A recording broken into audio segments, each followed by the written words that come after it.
Guys, welcome back to my YouTube channel. তো guys, আজকে কিন্তু আমি আপনাদের সুন্দর একটি বেবি ফ্রক বানিয়ে দেখাবো। দেখুন, এটা হচ্ছে কাপড় জুড়ে কিন্তু আমি জামাটা করেছি, বাট কোনো অ্যাঙ্গেল থেকে মনেই হচ্ছে না যে এটা আমি জুড়ে তৈরি করেছি। নিচের ঘেরটা আমি নিয়েছি আমব্রেলা কাট করেছি, আর উপরের টপটা আমি কিন্তু একদিকে জুড়েছি। সেটা কিভাবে করেছি, কাপড় আপনার কাছে যদি বেঁচে থাকে অবশ্যই আপনি এই ভিডিওতে দেখুন। তো আমার কামিজ করে যতটা কাপড় ছিল ততটা কাপড় নিয়েছি। আর ঘের করার জন্য এটা প্রথমে দুপাট আছে, তারপরে এরকম কোনাকুনিভাবে আমি ফোল্ড করে নিচ্ছি। তো এটা হয়ে গেল আমার 4 পার্ট। তো 4 ফোল্ড করার পরে এবারে দেন আমাকে কোমরটা মাপতে হবে। যে বেবির করছেন সেই বেবির কোমর যদি 20 হয় আপনি 22 ইঞ্চি নেবেন। তো এখানে আমি গোল করে দেখে নিচ্ছি যে আমার 22 ইঞ্চি কোথায় আছে। 22 ইঞ্চিকে আবার 4 দিয়ে ভাগ করতে হবে, ঠিক আছে। এখান থেকে আমি টোটাল নিয়েছি হচ্ছে 4 5 20, 5.5, আমি 6 নিয়েছি। তো দেন এখানে যেখানে 6 নিয়েছি রাউন্ড করে, সেখানে আমি 11 ইঞ্চি মানে 11 ইঞ্চিতে দাগ দিচ্ছি। এরকম 11 ইঞ্চি করে আমি রাউন্ড শেপ দিয়ে নেব।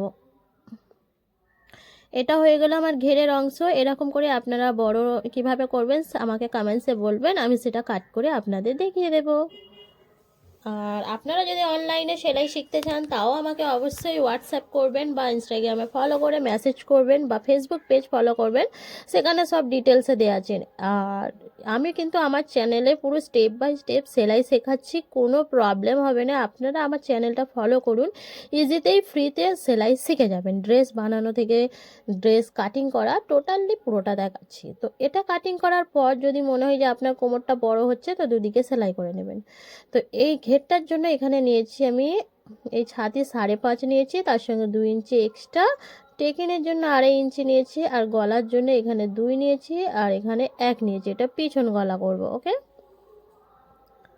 এরকমভাবে কাটিং করে নিলাম। এরকমভাবে আরেকটা পার্ট আমি রেডি করে নেবো, সেইটা হচ্ছে জোর দিয়েছি। এটাই কিন্তু কোনো জোর পড়েনি, যেটুকু কাপড় ছিল সেটুকু দিয়েই করেছি।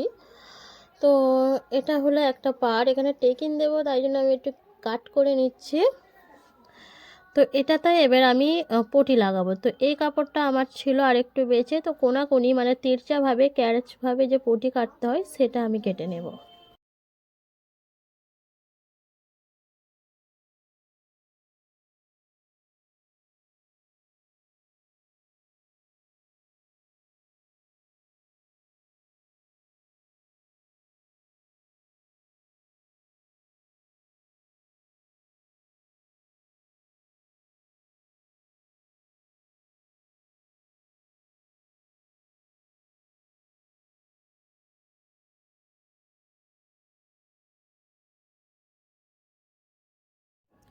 তো বন্ধুরা, টেকিনটা ফার্স্ট মেরে নিয়ে এইভাবে ফোল্ড করে কিন্তু টেকিন মারতে হয়, যেমন ব্লাউজে টেকিন মারে পিছনে তেমনই টেকিন, ঠিক আছে। একটুখানি চওড়া করে আবার সরু করে উপর দিকে মিলিয়ে দিতে হবে। 3 ইঞ্চি উপরে আপনারা মিলিয়ে দেবেন, ওকে ফ্রেন্ডস।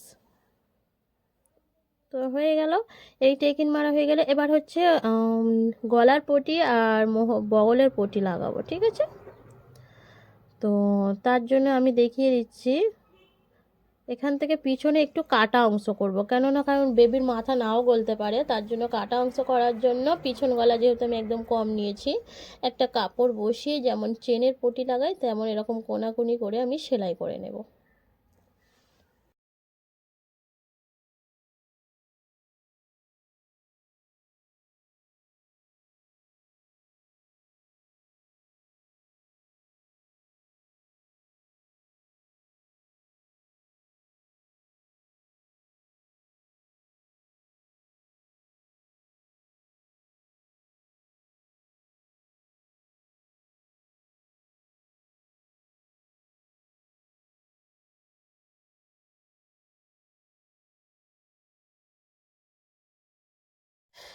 তো বন্ধুরা দেখে নিন, ঠিক এই রকমভাবে পটিটা লাগিয়ে নেবেন। লাগিয়ে নিয়ে এদিকে একটু ঘুরিয়ে নেবেন, তারপরে এই কাপড়টা এর উপরে তুলে দিয়ে সামথিং একটু 1 ইঞ্চির মতো সেলাই করে পাকা করে দেবেন, ওকে ফ্রেন্ডস। বাকি অংশটা খোলা অংশ থাকবে, আপনি ওখানে চাইলে একটা হুক লাগিয়ে নেবেন বা টেপা বোতাম লাগিয়ে নেবেন, কোনো প্রবলেম নেই। হুক লাগানোর জন্য এটা করেছি, আপনি করে নেবেন এরকম। এরকম করলে বেবির মাথাটা ভিতরে যেতে অনেক ইজি হবে, ওকে ফ্রেন্ডস। তো দেন এবারে হচ্ছে নেক মানে গলার পটিগুলো লাগাবো। গলার পটি দুদিকে দুটো এইভাবে লাগাবো। আমি উল্টো দিকে বসাতে হবে, যেহেতু পটিটা আমি সোজা দিকে নিয়ে যাব, তবেই তো দেখতে সুন্দর লাগবে, তাই না। তো এইরকমভাবে আমি পটিটা সেলাই করে কাট করে উল্টে সোজা দিকে নিয়ে যাব। আপনারা ভিডিওটি দেখুন, বুঝতে পারবেন।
তো ফ্রেন্ডস, এইরকমভাবে আরেকটা যে বগলে আছে সেটা পটি টোটাল লাগিয়ে নিয়েছি। এটা যে এক্সট্রা ছিল যে পটিটা, হুকের পটিটা, এটা নিচের দিকে ফোল্ড করে আমি স্টিচিং করে দেব। ওকে ফ্রেন্ডস, এইরকমভাবে যে সামনা আছে সেটা টোটাল আমি রেডি করে নেব। এবার সামনায় কোথায় জোড়া অংশ লাগিয়েছি সেটা কিভাবে চাপা দেবো আমি দেখিয়ে দিচ্ছি। তো পুরো টোটালি আমি করে নিয়েছি। এখানে দেখুন, এই হচ্ছে সামনে জোড় দিয়েছিলাম, সেই জোড়ের উপর আমি একটা ওই যে ব্লু কালারের বগলে গলায় পটি লাগিয়েছিলাম, সেই কাপড়টা আমি সরু করে চাপিয়ে দিয়ে একদিকে সেলাই করছি। আরেক দিকে অপর দিকে সেলাই হবে না, সেটা কি করতে হবে সেটা আমি দেখিয়ে দিচ্ছি। সেটা একটা ডিজাইন হবে, সেটা কিভাবে করবো আপনারা ভিডিওটি দেখতে থাকুন, বুঝতে পারবেন।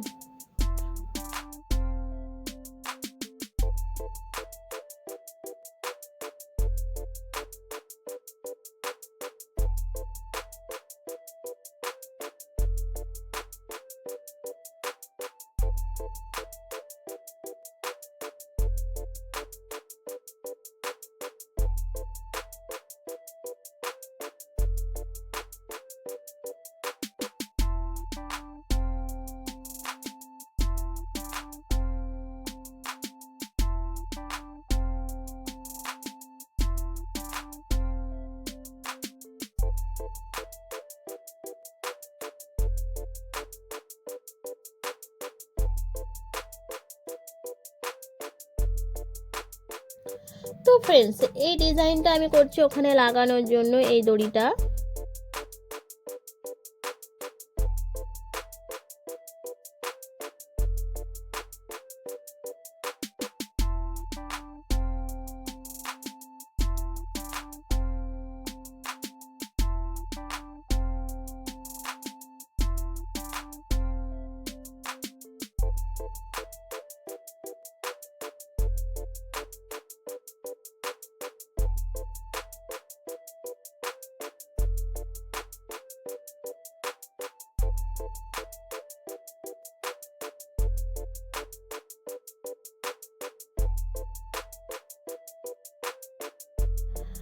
তো ফ্রেন্ডস, এই দড়িটা আমি এইরকমভাবে ফোল্ড করে নিচ্ছি,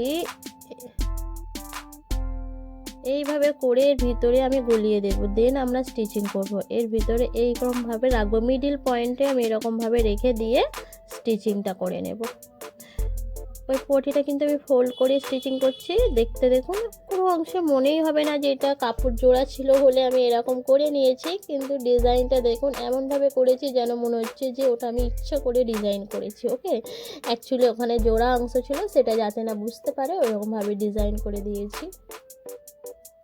আপনারা এরকম ড্রেস বানিয়ে কোনো বেবির বার্থডে থাকলে, কোনো অনুষ্ঠান বাড়িতে নিমন্ত্রণ থাকলে অবশ্যই এরকম ড্রেস বানিয়ে বেবিদের দিতে পারেন।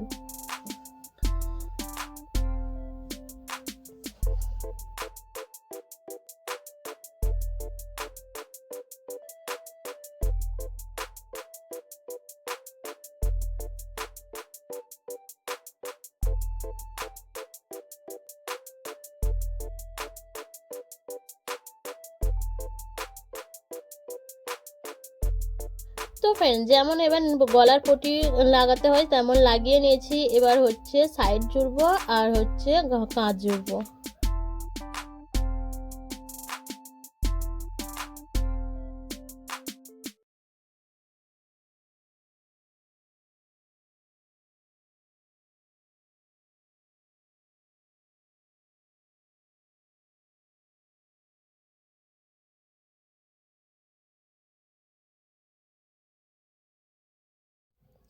এবার হচ্ছে এটা সোজা করে নেব, নিয়ে এই পটিটা আমি স্টিচিং করে নেব। আর ফ্রকের ঘের আর ঘেরের কোমর দুটোই যেন একই থাকে, তারপরে এর ভিতরে গলিয়ে নিয়ে আমি স্টিচিং করে নেব। দুটোই কিন্তু ফ্রকের সোজা দিক আর ঘেরের সোজা দিক কিন্তু ভিতরেই আছে। আমি এরকমভাবে স্টিচিং করে পুরো কোমরটা জুড়ে নেব, আমার ফ্রক রেডি হয়ে যাবে।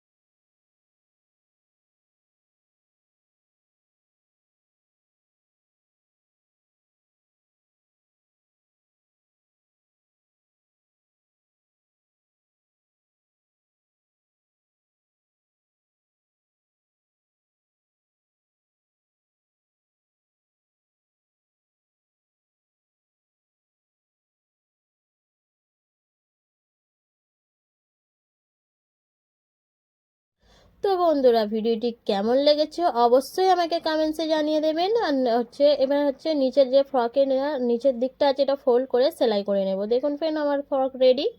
তো ফ্রকটি কেমন লেগেছে অবশ্যই আমাকে কমেন্টসে জানিয়ে দেবেন। কেমন ডিজাইন আপনাদের ফ্রক লাগবে, কেমন ড্রেস লাগবে, A to Z আমাকে কমেন্টসে জানিয়ে দেবেন। আমি সেই অনুযায়ী আপনাদের সাথে ডিজাইন শেয়ার করব। ওকে ফ্রেন্ডস, আমার চ্যানেলটি ভালো লাগলে অবশ্যই সাবস্ক্রাইব করে রাখবেন। এই চ্যানেলের সেলাই সম্পর্কে সব কিছু ভিডিও আপলোড করি, আপনারা আমার চ্যানেলটা ফলো করে সাবস্ক্রাইব করে রাখতে পারেন। বাই, ফিরে আসছি নেক্সট ভিডিওতে।